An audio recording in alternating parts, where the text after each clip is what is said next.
أعوذ بالله من الشيطان الرجيم بسم الله الرحمن الرحيم السلام عليكم ورحمة الله وبركاته. إن الحمد لله نحمده ونستعينه ونستغفره ونعوذ بالله من شرور أنفسنا ومن سيئات أعمالنا. من يهده الله فلا مضل له ومن يضلل فلا هادي له، وأشهد أن لا إله إلا الله وحده لا شريك له، وأشهد أن محمدا عبده ورسوله. اللهم صل وسلم وبارك على محمد صلى الله عليه وعلى آله وأصحابه ومن تبعهم بإحسان إلى يوم الدين. أما بعد. Puja dan puji syukur kita panjatkan hanya untuk Allah atas karunia yang Allah limpahkan kepada kita dengan berbagai macam nikmat yang kita tak sanggup untuk membalasnya dan menghitungnya. Semoga Allah Jalla wa'ala menjadikan kita hamba-hambanya yang pandai mensyukuri nikmatnya dengan cara mentauhidkannya serta tetap istiqamah di dalam iman dan amal saleh hingga kematian menjemput kita. Tak lupa salawat dan salam semoga terlimpah tercurah kepada junjungan kita baginda Nabi Muhammad bin Abdullah sallallahu alaihi wasallam. Demikian pula untuk keluarga beliau, keturunannya, para sahabatnya dan seluruh pengikut-pengikutnya hingga tegaknya hari pembalasan. Bapak Ibu, saudara-saudari yang dirahmati Allah, malam ini kita akan membahas keutamaan bulan Dzulhijjah. Bulan Dzulhijjah adalah salah satu bulan di antara bulan-bulan suci. Bulan suci yakni disebut dengan Syahrul Hurum, bulan-bulan yang suci. Semua jumlahnya ada 4 di antara 12 bulan yang Allah tetapkan. Sebagaimana Allah Jalla wa'ala berfirman dalam surah At-Taubah 9 pada ayat yang ke-36. Allah Jalla wa'ala berfirman, Inna iddatash syuhuri 'indallahi 12 syahra fi kitabillahi yawma khalaqas samawati wal arda minha arba'atun hurum dzalika ad-dinul qayyim fala tadhlimu fihinna anfusakum. Apa kata Allah Jalla wa'ala? Sesungguhnya bilangan bulan pada sisi Allah adalah 12 bulan dalam ketetapan Allah di waktu Dia menciptakan langit dan bumi. Di antaranya 4 bulan haram. Itulah ketetapan agama yang lurus. Allah Jalla wa'ala katakan, Inna iddatash syuhuri 'indallah. Sesungguhnya perhitungan bulan dalam setahun di sisi Allah 12 syahra, ada 12 bulan. Fi kitabillahi, dalam ketetapan Allah. Kapan Allah tetapkan itu? Yauma khalaqas samawati wal arda, tatkala Allah menciptakan langit dan bumi. Minha arba'atun hurum, di antara 12 bulan itu ada 4 bulan suci. Sebuah riwayat dalam Musnad Imam Ahmad dalam tafsir Ibnu Katsir bahwasanya bulan-bulan suci itu adalah 3 berurutan, 1 menyendiri.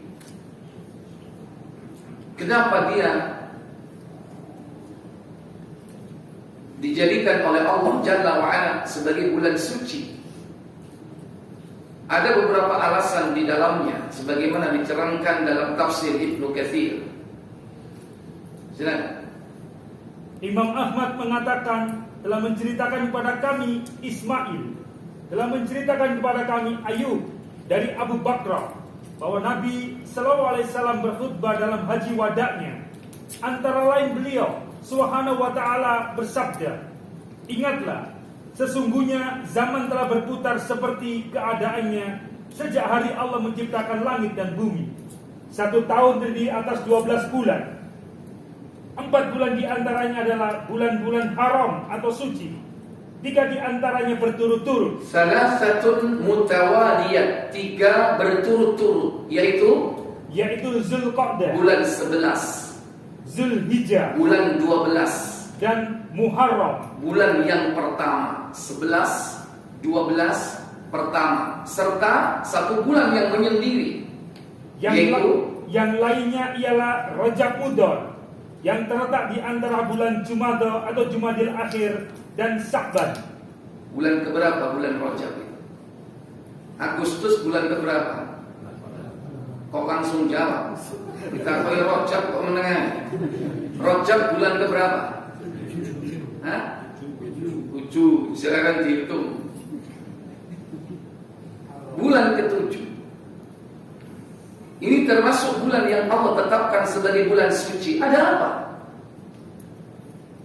Di dalam tafsir diterangkan, lanjut langsung 3 berurutan, yaitu Zulqa'dah, Zulhijjah, Muharram. Karena berkaitan dengan pelaksanaan ibadah manasik. Silakan. 3 berurutan. Iya, lanjut.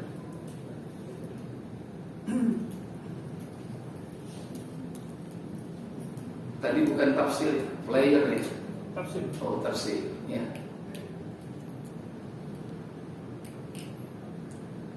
Di antara 4 bulan haram. Ya. 3 bulan di antaranya berturut-turut, yaitu Zulqa'dah, Zulhijjah dan Muharram. Lalu Rajab Mudhar yang terletak di antara bulan Jumada dan Sya'ban.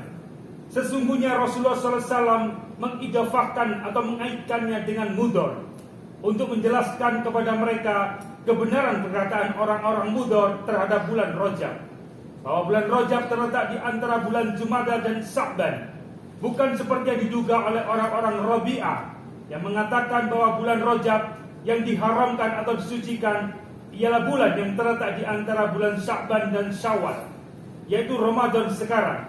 Maka Nabi SAW menjelaskan bahwa yang dimaksud adalah Rajab Mudhar, bukan Rajab Rabi'ah. Itu penjelasan tentang hakikat Ramadan. Udah lewat. Lanjut. Sesungguhnya bulan yang diharamkan ada 4. Nah, ini dia. Terus. 3 bulan di antaranya berurutan letaknya, sedangkan yang satunya lagi terpisah. Untuk apa? Hal ini tiada lain demi menunaikan manasik haji dan umrah, Dalam rangka untuk menghormati orang-orang yang menunaikan ibadah manasik. Karena bulan haji itu dimulai dari Syawal, Zulqa'dah, Zulhijjah. Itulah 3 bulan haji. Sementara bulan suci yang masuk di dalam bulan haji itu adalah Zulqa'dah, Zulhijjah. Untuk menghormati mereka. Bulan Zulhijjah karena inti ibadah manasik itu di dalamnya. Kenapa sebulan sebelumnya bulan ini termasuk bulan suci? Karena mereka harus berhenti melakukan peperangan. Segala macam bentuk mobilisasi militer tidak diperbolehkan. Lanjut. maka diharamkan atau disucikan 1 bulan sebelum bulan haji, yaitu bulan Zulqa'dah. Kenapa? Karena mereka dalam bulan itu beristirahat, tidak mau berperang. Iya, berhenti dalam peperangan. Tidak boleh apapun bentuk mobilisasi militer, persiapan perang, persiapan pasukan untuk menaklukkan negeri-negeri kaum kufar, musyrik, sementara berhenti dulu selama 4 bulan. Tapi orang-orang kafir Quraisy malah diperpanjang. Kenapa? Malas perang. Yang mestinya 4 dia tekno bolu. Ini kelakuan dari kafir Quraisy waktu itu. Padahal Allah sudah tetapkan sejak Allah ciptakan langit dan bumi, boleh berhenti dalam setahun itu 4 bulan saja. dalam rangka menghormati orang-orang yang menunaikan ibadah haji. Sehingga apa? Sebulan sebelumnya, lanjut. Dan diharamkan bulan Zulhijjah karena dalam bulan itu mereka menunaikan ibadah haji. Sebulan sebelum bulan haji, yaitu Zulqaidah, supaya mereka berangkat dalam kondisi aman. Kalau seandainya mereka berangkat menunaikan haji, ada peperangan, pasti mereka berangkat tidak dalam keadaan aman. Takut-takut ada senjatanya nyasar. Padahal dulu senjata terbang itu paling banter apa? Panah dan tombak. Paling jauh berapa? Berapa meter? Nggak 10 Pak. Kita yang biasa lomba 70 meter. Itu sudah biasa. Tapi orang-orang Arab Quraisy dulu ahli memanah. Itu sampai 300-400 meter. Seperti Hamzah itu kuatnya luar biasa ya. Sniper ya. Nah, tahu kekuatan orang-orang dulu luar biasa narik busurnya. Nah, jadi paling jauh mungkin 400 meter barangkali. Itu pun kompetisi sekarang itu bukan mengenai target, hanya sekedar apa? Flash shoot, hanya jauh-jauhan. Mana yang paling jauh? Rekor belum sampai ada yang setengah kilometer, belum ada. Dunia belum pernah ada yang sampai 500 meter. Nah, jadi kalau zaman dulu aja senjata terbang itu panah atau tombak, apalagi sekarang. Mestinya harus dihormati bulan suci ini. Jangan melakukan berbagai peperangan, pergerakan untuk memobilisasi, mempersiapkan peperangan atau mempersiapkan militer untuk perang. Tidak boleh. Apalagi sekarang senjata itu bisa terbang dalam jarak berapa Pak? Kiloan, puluhan kilo, ratusan kilo, bahkan ribuan kilo. Peluru apa itu? Enggak, peluru kendali. Mestinya harus diperhatikan ini bulan suci. Demikian pula sebulan sesudahnya. Kalau Zulhijjah di tengah, sebelumnya sebulan Zulqaidah. Sesudahnya sebulan Muharram. Supaya apa? Lanjut. Diharamkan bulan Zulhijjah karena dalam bulan itu mereka menunaikan ibadah haji dan sibuk dengan penunaian manasiknya. Kemudian diharamkan pula 1 bulan sesudahnya, yaitu bulan Muharram, agar orang-orang yang telah menunaikan haji pulang ke negerinya yang jauh dalam keadaan aman. Pulang ke negerinya yang jauh dalam keadaan aman. Tidak was-was. Tidak takut kalau di perjalanan ada apa? Perang. Makanya tidak boleh melakukan peperangan karena termasuk perbuatan zalim. Sebagaimana makna dalam ayat tersebut, "Falan tadlimu fihinna anfusakum." Maka janganlah kalian membuat kezaliman, berbuat zalim, menganiaya diri kalian di 4 bulan yang suci itu. Tidak boleh melakukan mobilisasi diri. Berhenti dulu. Kemudian apa lagi? Lanjut. Kemudian diharamkan pula Rajab di pertengahan tahun untuk melakukan ziarah ke Baitullah dan melakukan ibadah umroh padanya. Supaya mereka tenang berangkat umroh di bulan Rajab. Setelah Rajab nanti ada Sya'ban, lanjut sampai Ramadan. Bisa jadi umroh fi Ramadan taqdi hajjatan ma'i. Umrah di bulan Ramadan nilainya seperti haji bersama aku, kata Rasulullah. Karena sejak mulai bulan Rajab mereka sudah diberi peluang keamanan, berangkat ke sana dalam kondisi aman. Karena perjalanan bisa sebulan, bisa 2 bulan. Iya saiki. Sedina tuh. Zaman dulu berbulan-bulan. Dulu pernah ada cerita enggak? Kakek-kakek kita yang haji naik perahu atau naik kapal, berapa bulan? PP 3 bulan. 6 bulan. PP 3, berarti delok kapal 6 bulan itu PP. Oh iya. Berarti 3 bulan. Sekarang alhamdulillah.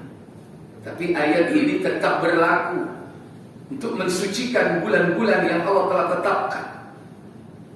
Kemudian apa makna kalimat fala tadzlimu fihinna anfusakum? Jangan berbuat zalim di 4 bulan suci ini, termasuk Zulhijjah, Zulqa'dah, Zulhijjah, Muharram dan Rajab.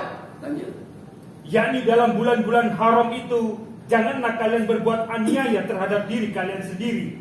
Karena dalam bulan-bulan haram itu sanksi berbuat dosa jauh lebih berat daripada dalam hari-hari lainnya. Iya, inilah kenapa kita dianjurkan untuk memuliakan bulan suci ini. Karena ternyata siapa saja yang lalai berbuat maksiat, berbuat zalim, menganiaya diri, maka dosa akan dilipat gandakan siksanya.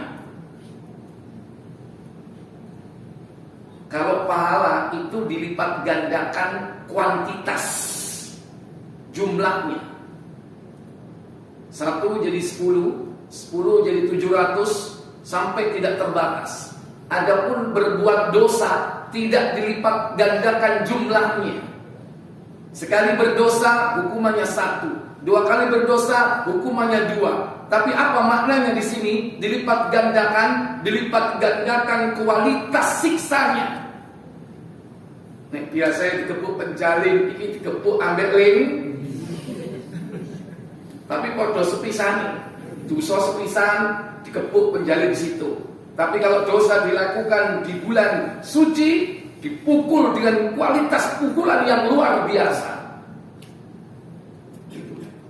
Hanya dia di 4 bulan ini, siksanya lebih pedih. Sebagaimana kemudian dinukil oleh Ibnu Katsir tentang surah Al-Hajj ayat 25. Apa katanya? Dan siapa yang dimaksud di dalamnya melakukan kejahatan secara zalim, niscaya kami akan rasakan kepadanya sebagian siksa yang pedih. Surah Al-Hajj ayat 25.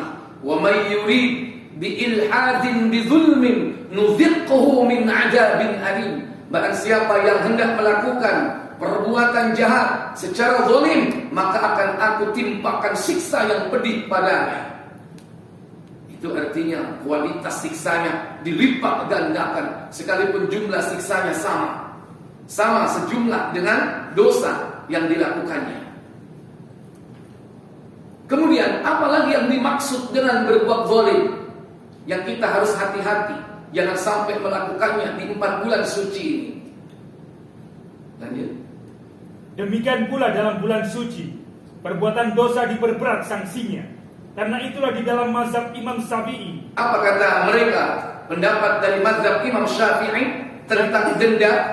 Dan segolongan ulama disebutkan bahwa hukuman dia diperberat dalam bulan itu, sebagaimana dia diperberat pula terhadap orang yang melakukan pembunuhan di dalam tanah suci atau membunuh orang-orang yang sedang berihram. Iya.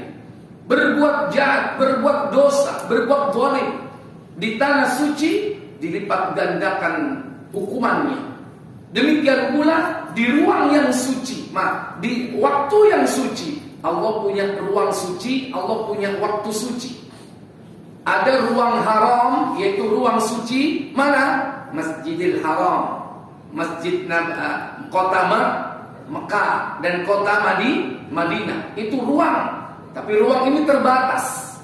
Orang pergi ke tempat lain aman dia, karena ada di tempat yang suci, yaitu Mekah dan Madinah.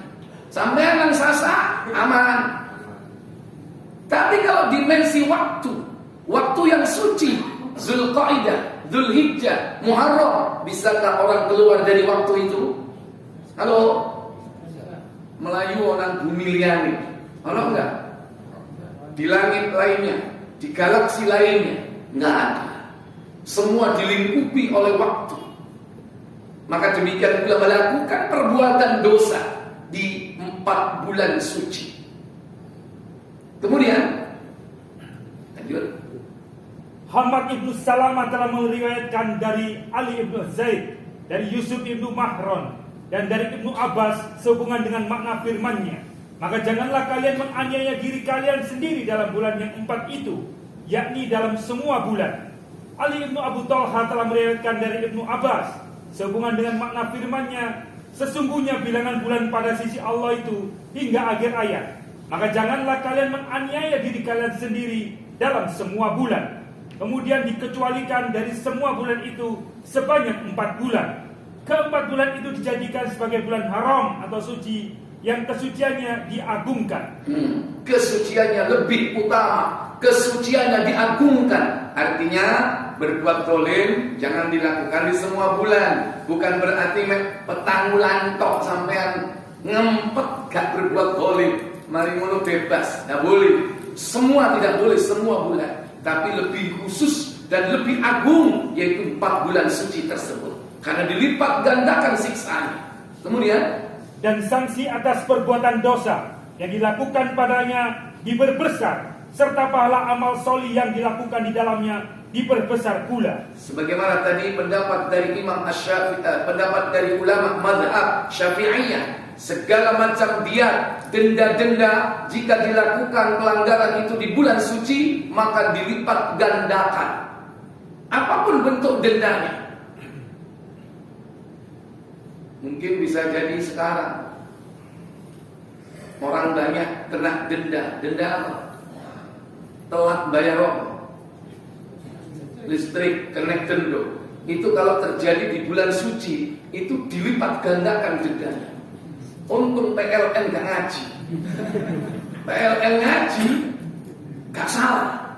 Karena kalau dalil berpendapat dengan ulama mazhab Syafi'iyah, semua denda-denda dilipat gandakan kalau itu terjadi di mana? Di 4 bulan suci.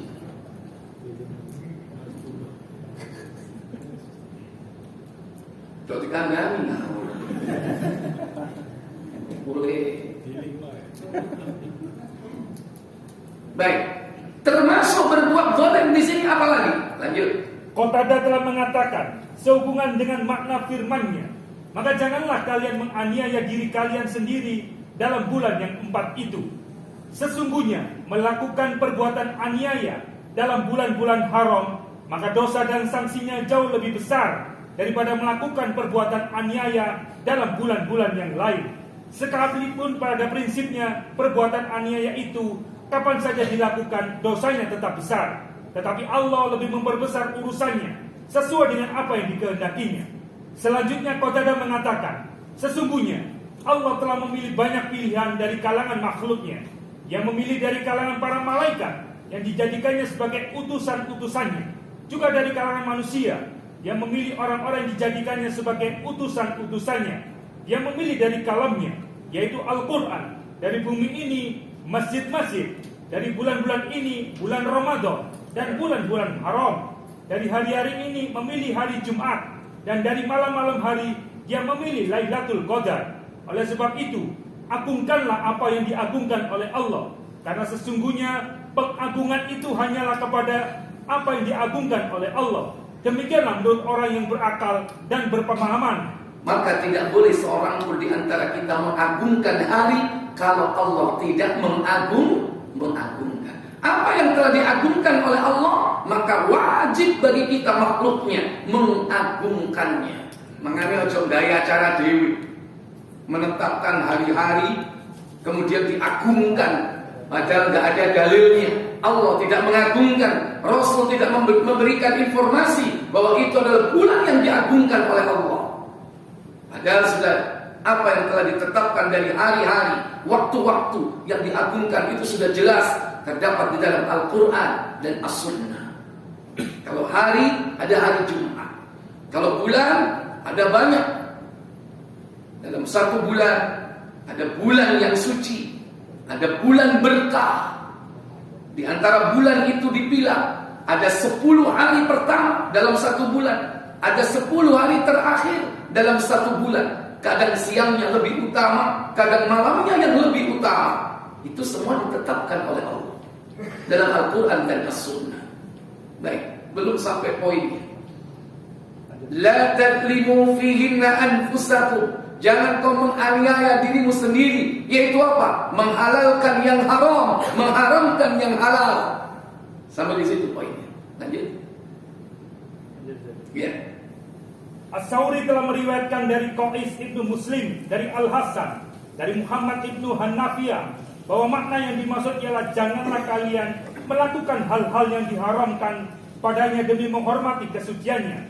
Muhammad ibnu Ishaq telah mengatakan, sehubungan dengan makna firman-Nya, maka janganlah kalian menganiaya diri kalian dalam bulan yang 4 itu. Maksudnya, janganlah kalian menjadikan keharamannya berubah menjadi halal. Janganlah pula kalian menghalalkan keharamannya seperti yang pernah dilakukan oleh orang-orang musyrik. Karena sesungguhnya nasib atau penangguhan bulan haram yang biasa mereka lakukan itu merupakan penambahan kekafiran mereka. Disesatkan orang-orang yang kafir dengan mengundur-undur itu. Quran surat At-Taubah ayat 37. Baik. Jadi hati-hati. Kalau orang-orang kafir Quraisy dulu, bulan yang halal dijadikan haram, bulan yang haram dijadikan halal. Tentu ini berlaku dalam setiap apapun yang telah Allah tetapkan. Karena kezaliman itu termasuk yuharrimul halal, mengharamkan yang halal, wa yuhillul haram, dan menghalalkan yang haram. Ini berlaku dalam semua perkara. Apa saja yang Allah haramkan, haramkanlah. Jangan kau halalkan. Apa saja yang Allah halalkan, halalkanlah. Jangan sebaliknya, kau haramkan. Maka siapa yang berbuat seperti itu, maka dia termasuk orang yang diancam dengan siksa yang pedih. Ini berlaku pada seluruh bulan suci.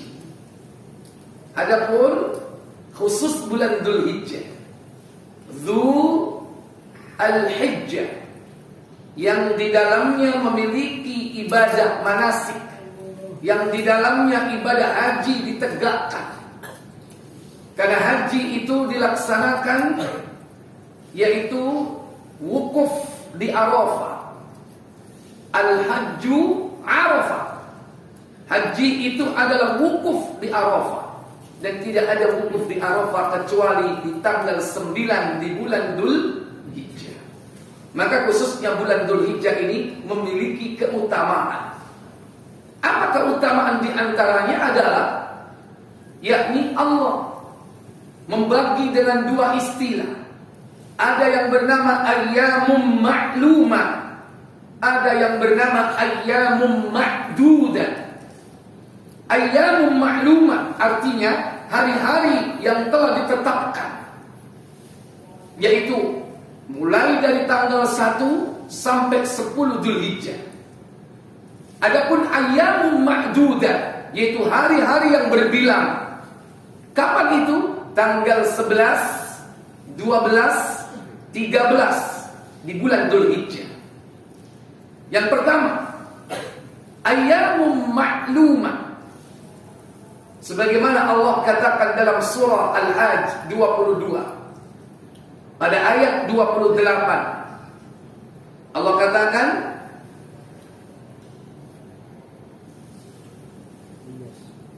liyashhadu manafi'a lahum wa yadhkuru ismallahi fi ayyamin ma'lumatin ala ma razaqahum min bahimatil an'am fakulu minha wa at'imul ba'isal faqir. Apa kata Allah? Supaya mereka menyaksikan berbagai manfaat bagi mereka, dan supaya mereka menyebut nama Allah pada hari yang telah ditentukan atas rizki yang Allah telah berikan kepada mereka berupa binatang ternak. Maka makanlah sebagian daripadanya, dan sebagian lagi berikanlah untuk dimakan orang-orang yang sengsara dan fakir. Allah katakan dalam ayat tersebut, liyashhadu, hendaklah mereka mempersaksikan manafi', berbagai macam manfaat. Manfaat apa di sini? Min bahimatil an'am, manfaat hewan ternak. Apa saja manfaatnya? Nanti diterangkan dalam tafsir tentang manfaat hewan ternak. Bagaimana cara bersyukur? Yaitu dengan memperlihatkan, mempersaksikan semua itu dengan wayadhkurusmallah, dengan banyak menyebut nama Allah. Bagaimana cara menyebut nama Allah? Kapan itu dilakukan? Fi ayyamin ma'lumah, di hari-hari yang telah ditetapkan, tanggal 1 sampai 10 Dzulhijjah. Baik, silakan baca tafsir Al-Hajj ayat 28. Iya. Ibnu Abbas telah mengatakan sehubungan dengan makna firman-Nya, supaya mereka mempersaksikan berbagai manfaat bagi mereka, yaitu manfaat untuk dunia dan akhirat mereka. Manfaat akhirat jelas, tidak ada perbedaan pendapat. Apa manfaat akhirat? Manfaat akhirat bagi mereka ialah mendapat ridho dari Allah SWT. Al-jannah wa ridallah, surga dan ridha Allah. Itulah manfaat yang ada di akhirat. Semua sepakat. Adapun manfaat dunia, sedangkan manfaat dunia ialah apa yang mereka peroleh dari hewan kurban dan perniagaan, yaitu manfaat dari hewan-hewan ternak yang ditetapkan oleh Allah Jalla wa'ala sebagai bentuk pengabdian kepada Allah dan juga memenuhi kebutuhan hidup manusia. Berarti dalam perkara duniawiyah dan perkara diniyah. Perkara dinia, hewan ternak itu dipakai untuk mendekatkan diri kepada Allah. Yang wajib kurban, yang sunnah aqiqah. Ada lagi untuk kepentingan dunia, apa? Diperdagangkan. Ono belantik lagi. Hah? Dodol apa belantik? Dodol sapi, faedah enggak? Nek dodol sapi, dodol what? Anak enggak? Faedah enggak? Faedah. Sebagai barang perniagaan, satu, dalam urusan duniawiyah. Yang kedua, apa? Untuk memenuhi kebutuhan. Kayak apa? Endino, kopor, sikan, kayak apa? Nanti, ya, dimakan. Wah ente bendino tuku geledekan isu, kayak guling, buat macam-macam. Di depan ini juga banyak jual kambing, dibuat makan. Sapi juga demikian. Sing durung ana unta termasuk. Demikian pula membantu pekerjaan manusia. Tapi ingat Bapak Ibu saudara sekalian, hewan ternak ini yang dimaksud hewan ternak ini apa saja? Hewan ternak, sapi, kambing, unta, ayam, bebek, mentok bisa. Apa jadi? Domba, jaran, astagfirullah.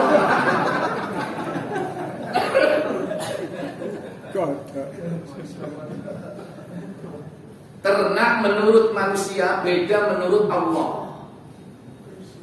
Ternak menurut Allah itu 8 hewan yang berpasangan. Buka surat hewan ternak, surat Al-An'am ayat 143. Thamaniyata azwaj minad dha'ni itsnain wa minal ma'zi itsnain. Apa kata Allah? Yaitu 8 binatang yang berpasangan. Jadi kalau berpasangan jumlah totalnya 8. Berarti kalau jenis cuma berapa? Mepapat. Ya, apa saja? 1, sepasang domba. sepasang domba. Minal ma'zis minal dha'ni itsnain. Sepasang domba. Berarti kalau sepasang apa dan apa?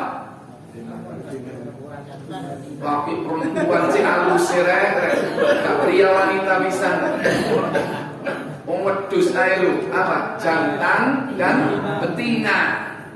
Ya, jantan betina. Yang kedua, sepasang kambing. wa minal ma'zisnain, sepasang kambing.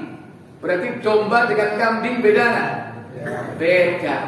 Yang dipakai menebus Ismail alaihissalam domba apa kambing? Domba. Al-Dhad. Ya, domba. Diambil domba itu dari surga. Berjenis kelamin jantan, besar, berwarna putih, bertanduk, bermata bagus. Matanya ini kayak lingkaran hitam, kayak bercolak matanya. Panda. Matanya panda. Iya, seperti matanya panda. Ya. Tapi gak jemblung oleh panda ngono. Nah, jadi matanya bagus dan diikat dengan tali dari rumput samura yang dari surga. Itu diterangkan dalam tafsir tentang domba penggantinya Nabi Ismail. Silakan, mau domba, kambing, sebelumnya juga boleh. Kemudian sudah berapa ini? 2 jenis.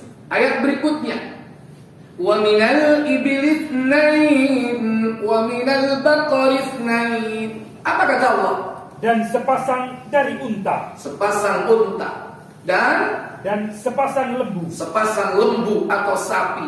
Jadi hewan ternak menurut Allah itu yang dipakai untuk kepentingan dunia, kepentingan agama, yaitu dipakai untuk kurban dan akikah. Berarti apa saja tadi itu? Domba, kambing, unta, sapi, ayam melebu enggak? Bebek melebu enggak? Meskipun orang nyebut sebagai ternak menurut manusia, tapi ternak menurut Allah cuma 4 tadi itu. Nek ayam, bebek melebu, lele sok melebu. Soalnya lele yo dianggap ternak. Enak dino beleli. Ini hewan ternak menurut Allah. Apa manfaatnya tadi?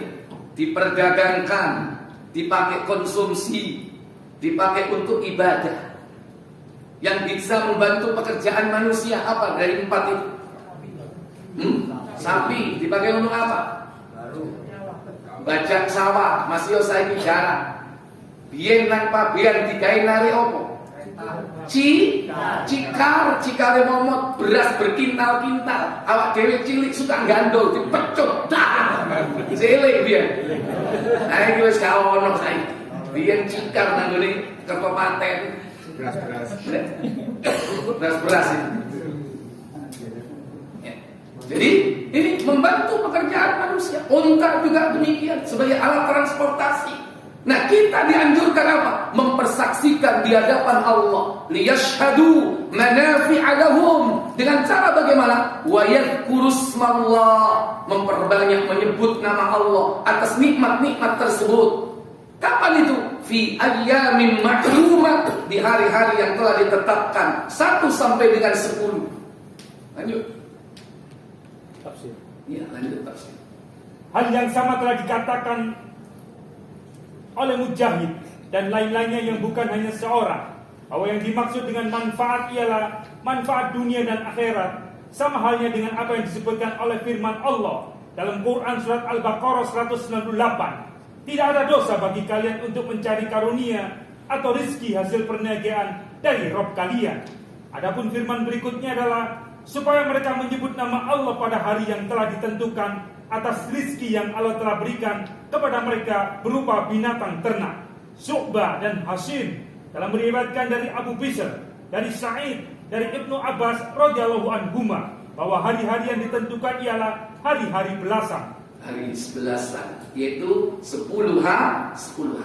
Terus Imam Bukhari melihatkan hadis ini secara taklid, hanya dengan ungkapan jasm dengan sanad yang sama. Hal yang sama telah diriwayatkan dari Abu Musa Al-Asy'ari, Mujahid, Qatadah, atau Sa'id ibnu Jubair Al-Hasan, Ad-Doha, atau Al-Qurasani, Ibrahim An-Naqai, yang hal ini dijadikan pegangan oleh mazhab Imam As-Syafi'i dan pendapat dikenal dari Imam Ahmad ibnu Hanbal. Imam Bukhari mengatakan, telah menceritakan kepada kami Muhammad ibnu Ur'u'adah, dan telah menceritakan kepada kami Syu'bah dari Sa'id ibnu Jubair dari Ibnu Abbas radhiyallahu anhuma, dari Nabi SAW yang telah bersabda, tiada suatu amal perbuatan di hari manapun yang lebih utama daripada amal pada hari-hari ini. maka makna mengingat Allah wa yadhkurusmallah secara umum yakni beribadah di dalamnya. Karena seluruh ibadah yang telah disyariatkan itu tidak lain dalam rangka mengingat Allah. Di samping mengingat Allah berupa zikir itu sendiri. Secara spesifik yaitu zikrullah. Secara umum seluruh ibadah yang dilakukan di 10 hari pertama itu memiliki nilai yang luar biasa. Sebagaimana 10 hari terakhir di bulan Ramadan lebih utama malam harinya, maka dianjurkan di 10 hari pertama di bulan Dzulhijjah kita melaksanakan ibadah dengan sebaik-baiknya. Sehingga Nabi mengatakan, "Ma min amalin a'dhamu wa ahabbu ila Allah." Tidak ada satu amal yang lebih agung, yang lebih dicintai oleh Allah Tabaraka wa Ta'ala, illa min hadhil ayyamil 'ashr, melainkan amalan yang dilakukan di 10 hari pertama di bulan Dzulhijjah. Maka sahabat bertanya, apa katanya? Mereka bertanya, tidak pula berjihad di jalan Allah. Walal jihad fi sabilillah, apakah tidak bisa ditandingi dengan jihad, berperang membela agama Allah? Apa jawab Rasulullah? Rasulullah SAW menjawab, tidak pula berjihad di jalan Allah. Walal jihad fi sabilillah, tidak juga bisa ditandingi oleh jihad fi sabilillah, illa, kecuali ada satu amal yang bisa menandinginya. Apa itu?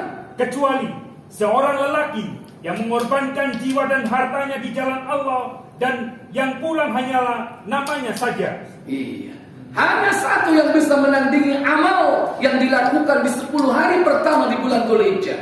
Kata Nabi, rajulun kharaja min baiti, seorang lelaki yang keluar dari rumahnya, binafsi wa mali, dengan hartanya, dengan jiwanya, dengan hartanya, walam yarji min dzalika bi syai'in, tetapi tidak pulang satu pun dari apa yang dibawanya.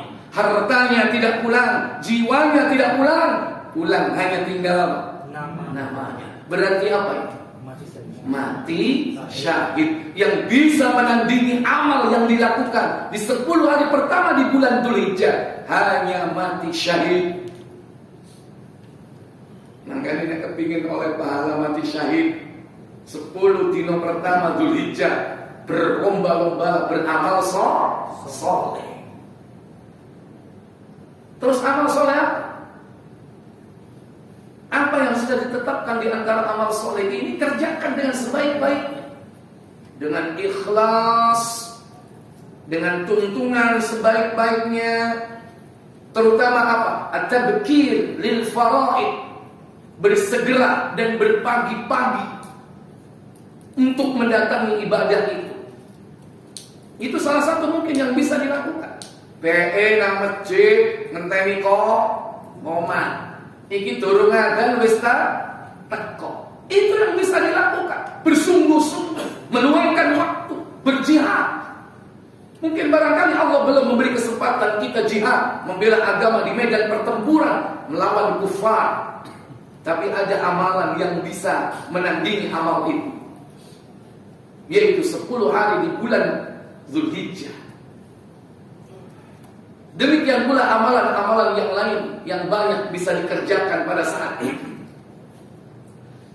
Kemudian ayyamun ma'dudah, hari-hari yang berbilang. Sekarang kembali ke tafsir surah Al-Baqarah, surat kedua, ayat 203.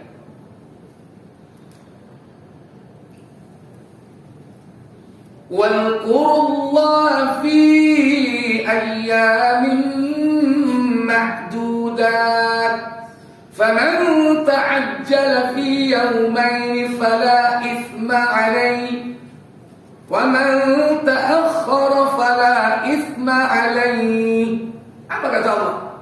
Dan berzikirlah dengan menyebut Allah dalam beberapa hari yang berbilang. Barang siapa yang ingin cepat berangkat dari Mina sesudah 2 hari, maka tiada dosa baginya. Itulah yang disebut dengan nafar awal. Setelah dia lempar Jumratul Aqabah, dia mabit di Mina selama 2 malam sampai tanggal 12 Dzulhijjah, baru dia bertolak pergi, yakni ke rumah atau ke maktabnya. Inilah disebut nafar awal. Boleh. Atau mungkin tambah 1 hari lagi. Wa man ta'akhkhara, apa katanya? Dan barang siapa yang ingin menangguhkan keberangkatannya dari 2 hari itu, maka tidak ada dosa pula baginya. Iya. Bagi orang yang bertakwa. Itulah nafar tsani, yaitu pulang ke maktab atau tempat tinggalnya setelah semua rangkaian ibadah haji selesai, yaitu tanggal 13 Dzulhijjah, akhir dari hari tasyrik. Baru dia pulang ke rumah atau ke hotelnya atau ke maktabnya. Maka usailah sudah kesempurnaan ibadah hajinya. Kedua-duanya boleh. Nah, selama nafar awal dan nafar tsani itu, mereka dianjurkan untuk banyak berzikir, mengingat Allah. Tanggal 11, 12, 13, bagi mereka yang haji, mereka melempar 3 jumrah. Jumratul ula, wusta, dan aqabah. Tapi mereka yang tidak melaksanakan haji, dia berada di negerinya, dia banyak-banyak bertakbir secara muqayyadah setiap habis salat. Allahu Akbar, Allahu Akbar, dan seterusnya. Baik, sekarang baca tafsir. Ibnu Abbas mengatakan yang dimaksud dengan hari-hari yang berbilang ialah hari-hari tasyrik, yaitu menyemur dendeng. Juga dikenal dengan sebutan hari-hari yang telah dikaruniai. Saya sebentar, orang tulis saya nyemur dendeng.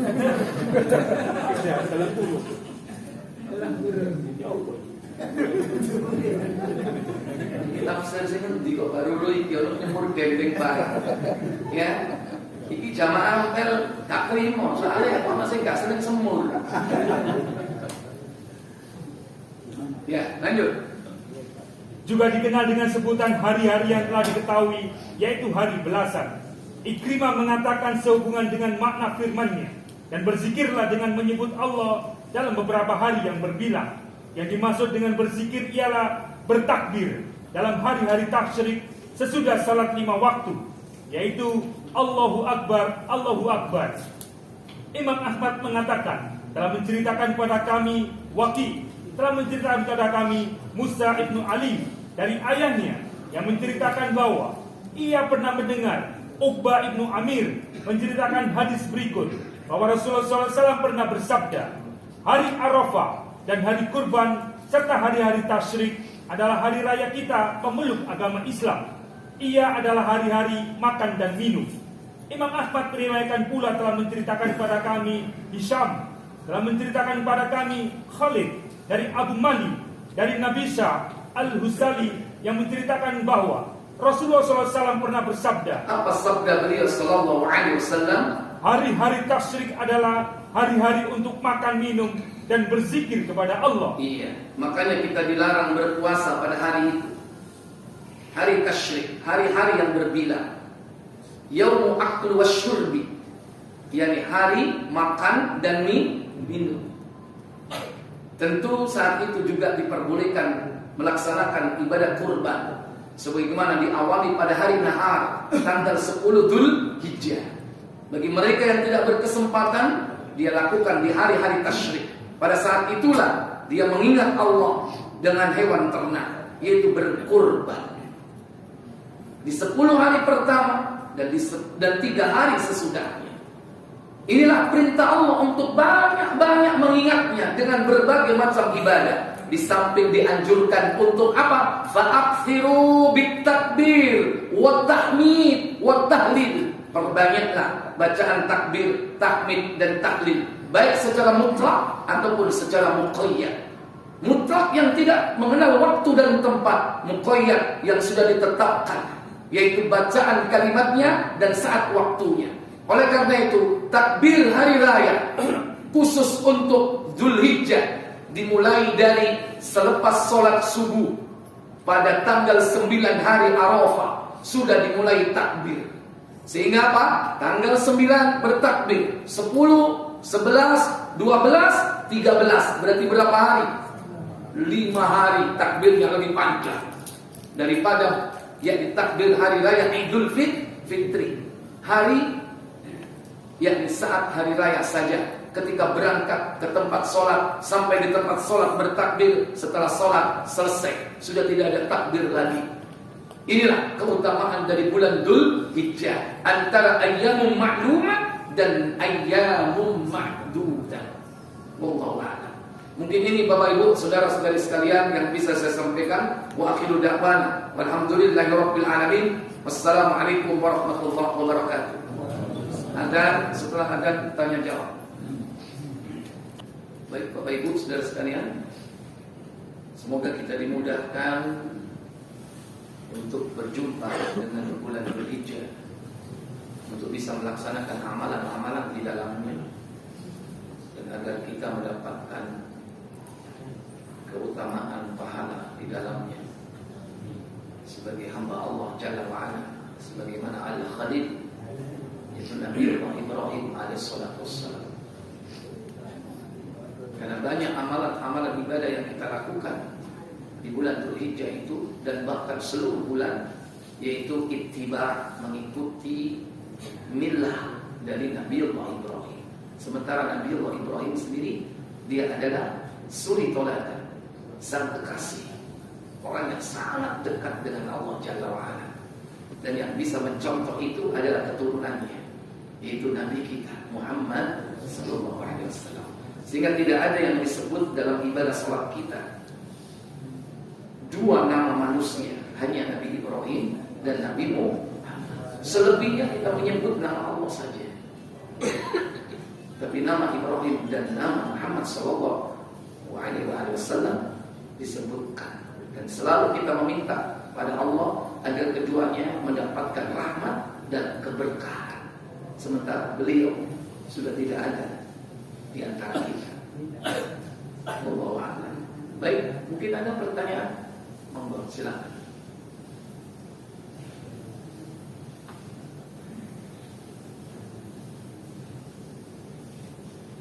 Disebutkan binatang ternak kan ada 4. Kan sapi itu salah satunya ya. Kalau kerbau gimana? Ya, jika di tempat itu tidak ada sapi, maka para ulama memperbolehkan kerbau. Boleh. Ya, sejenis. Sapi pun itu jenisnya macam-macam. Ada sapi benggala, ada sapi grati, ada sapi Madura. Sapi kerapan dijadikan kurban boleh nggak? Boleh. Larang ya. Itu mentahnya dengan matangnya lebih mahal mana? Mentah. Lebih mahal mentahnya ya. Mentah hidup. Ada mentah hidup, ada mentah mati. Mentah mati murah nggak? Murah juga.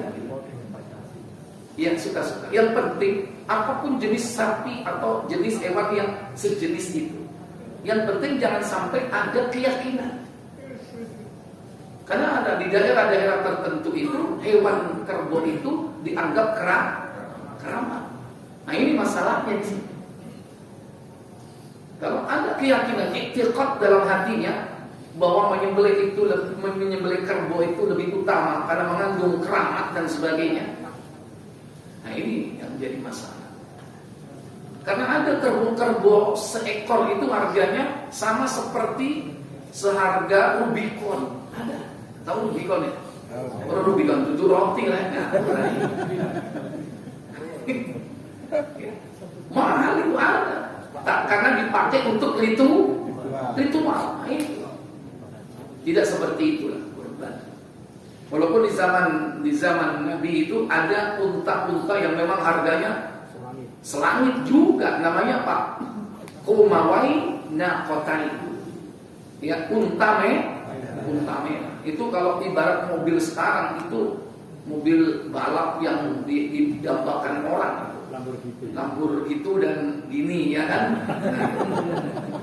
Jadi itu mahal, miliaran itu unta itu.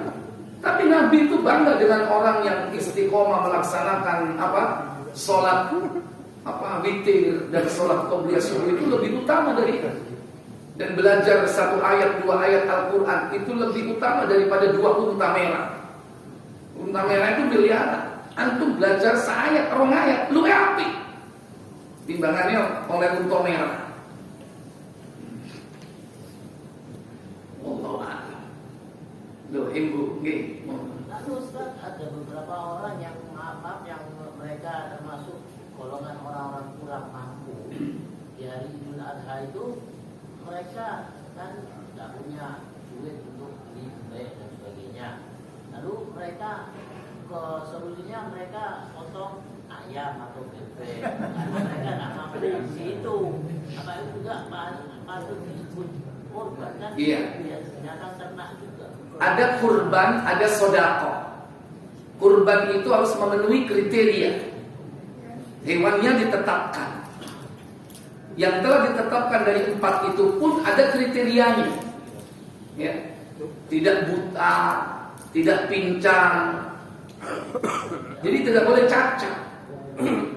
Atau dia harus musinna. Apa musinna? Cukup umur. Nek jare wong sasak sing dodol wedhus apa? Untune wis koel. Tapi ada keringanan. Domba usia 6 bulan ke atas sudah diperbolehkan. Namanya jadaah. Jadaah boleh. Kalau tidak ada yang musinna, jadaah boleh. Nah, itu lebih murah itu. Kalau yang sudah musinna 2 juta bisa jadi separuhnya. Boleh kalau terpaksa tidak ada. Jadi tetap harus sesuai dengan SOP-nya. Syarat dan ketentuan berlaku. Jangan lantas karena nggak mampu beli PT, beli ayam diniati kurban. Boleh, tapi itu nilainya bukan kurban, sedekah. Jangankan hewan yang tidak memenuhi persyaratan. Hewan yang sudah memenuhi persyaratan aja bisa nilainya sedekah, bukan kurban. Gara-gara apa? Karena nggak ada tuntunan. Contoh, kurban seekor kambing diniatkan atas nama orang tua yang sudah meninggal. Ada nggak dalam Islam tuntunan seperti itu? Nggak ada. Orang yang sudah mati itu kurbannya ikut yang hidup. Siapa? Anak laki-lakinya.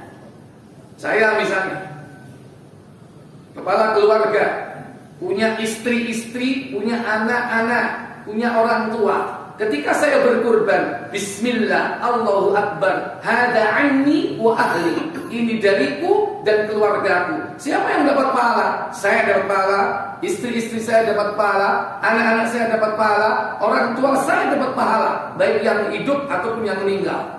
Jadi orang yang meninggal itu ikut yang hidup.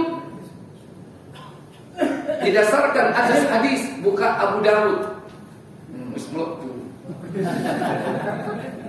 Sesuai buru-buru telepon 2810. Ini padahal sudah binatangnya benar, tapi karena nggak ada tuntunan, maka yang hidup itu ikut, yang mati itu ikutkan yang hidup. Kita punya abah, kita punya umi yang udah meninggal, ikut kurban kita otomatis itu, karena dia adalah anggota keluarga kita. Sebagaimana Nabi ketika berkurban itu mengucapkan kalimat dalam kurbannya, didatangkan setelah beliau sholat Idul Adha seekor kibas. Ya, silakan. Dari Jabir bin Abdullah radhiyallahu anhu ia berkata, aku bersama Rasulullah SAW melaksanakan sholat Idul Adha di musola. Ketika Rasulullah mengakhiri khutbah, beliau turun dari mimbar dan didatangkan kepada beliau seekor kambing kibas. Lalu beliau menyembelihnya dengan tangan beliau sendiri. Pada saat menyembelih, beliau mengucapkan dengan menyebut nama Allah, Bismillah, Allah Maha Besar, Allahu Akbar, ini adalah dariku, hadza anni, dan dari umat-umatku yang belum berkurban, wa amman lam yudhi min ummati, dan dari umat-umatku yang belum berkurban. Saya tanya, umatnya yang belum berkurban, berkurban, ada nggak yang sudah mati? Umat Rasulullah nggak sempat berkurban? Halo? Ada nggak? Bahkan ada kurban itu, ketika kurban itu belum disyariatkan, ada yang sudah meninggal, atau karena saking fakirnya dia nggak sempat, nggak mampu berkurban, sudah tercover dengan kurbannya siapa? Rasulullah. Itu saking cintanya beliau kepada siapa? Umatnya. Pertanyaan kedua, ada nggak umat Rasulullah yang belum lahir hari ini? Ada. Mungkin nggak dia sempat nggak kurban? Mungkin. Tercover juga oleh kurbannya Rasulullah. Maka Rasulullah mengcover umatnya, yang hidup maupun yang mati. Kita pun juga punya umat. Siapa umat kita? Istri, anak-anak kita, dan orang tua kita. Makanya nggak perlu kurban khusus satu kayak Umi. Nah, atas namakan antum sebagai anak laki-lakinya, Umimu pasti dapat, semua dapat anggota keluarga. Itu matematika cerdas dalam Islam itu. Nggak perlu Kakak ya 1, ini adik, anaknya 5, sing 3 ganti kurban. Ngamuk nggak? Iri nggak? Berapapun yang kita punya kambing 2, punya kambing 3, punya kambing 5, atas namakan kepala keluarga dan seluruh anggota keluarga. Semua anggota keluarga dapat. Jadi jangan saiki mek kelutoh, ya, kok giliran tahun mana adike. Ya malah nggak cerdas matematikanya seperti itu. Walaupun nggak punya apapun, cuma 1 kambing saja, itu sudah mencukupi untuk seluruh keluarga. Makanya orang masih punya waktu ngelumpuk duit sampai tanggal 1 Dzulhijjah. Minimal kambing berapa paling murah? 2 juta. 27. Ono enggak sing 2 juta? Toko pacet tapi usungan dhewe. Tambah 200 ya. Ini pertanyaan terakhir. Afwan, ana mau nanya, Ustaz, berkorban dengan di bulan Dzulhijjah, apakah tanggal 1 sampai 10 Dzulhijjah berpuasa pun? Mohon pencerahannya. Boleh. Para ulama membolehkan berpuasa selama 9 hari, mulai dari tanggal 1 sampai dengan tanggal 9, didasarkan atas riwayat dari istri-istri Nabi. Min azwajin Nabi sallallahu alaihi wasallam, kana Rasulullah sallallahu alaihi wasallam, adalah Rasul sallallahu alaihi wasallam yasumu 9 min Dzulhijjah, adalah Rasul berpuasa 9 hari di bulan Dzulhijjah. Ini beda dengan Arafah. Kalau Arafah khusus tanggal 9. Ini 9 Dzulhijjah, 9 hari di bulan Dzulhijjah. Hadis riwayat Abu Dawud nomor 2437. Waktu nentek. Wa akhiru da'wana alhamdulillahirabbil alamin. Subhanakallahumma wa bihamdik asyhadu an la ilaha illa anta astaghfiruka wa atubu ilaik. Wassalamu alaikum warahmatullahi wabarakatuh. Waalaikumsalam warahmatullahi wabarakatuh.